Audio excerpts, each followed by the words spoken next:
So mag-symbol ako ng ilaw guys. Ito yung kailangan natin para makabuo ng ilaw. Ito yung gagawin ko, pin light. Gamit lang ang PVC pipe.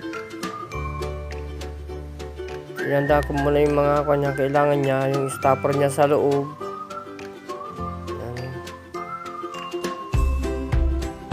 Yan guys, oh. Sundan nyo lang itong ginagawa ko guys. Kung ano to, basic lang to. Saglit lang gawin to. Basta may PVC kayong mga luma, yan, magandang gamitin dyan. Tapos nilagyan ko ng adhesive. Tapos nilagyan ko ng kwan sa likod. Yan yung pagka-kwan yan, cover niya sa likod. Ginamit ko pala dyan yung kwan, yung center board. Tapos kwan ko, pinakinis ko na. Yan o, iliha ko yan. Tapos ginamitan ko siya ng kwan, 120 na liha. Tinandan ko siya para sa butas. Yan, pininturan ko siya ng puti. Yan o, puti. Yan yung nasa likod.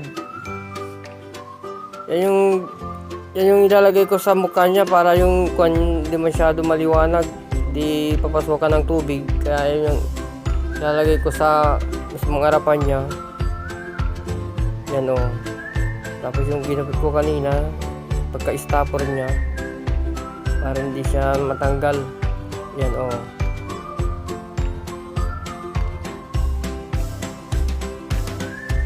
Tapos nilagyan ko ng tatlong parang niya, stand.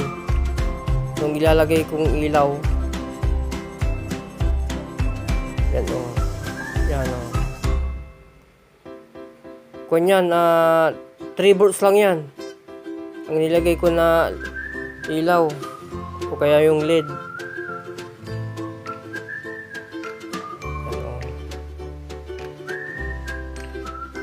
Tapos siniksik ko na dun sa kanya, binalik ko na dun sa kanya, sa box niya mismo. Tapos ginamitan ko siya ng testing ko sa battery ng cellphone, 3.7 volts. Yan o. Yan guys o. Liwanag niyan.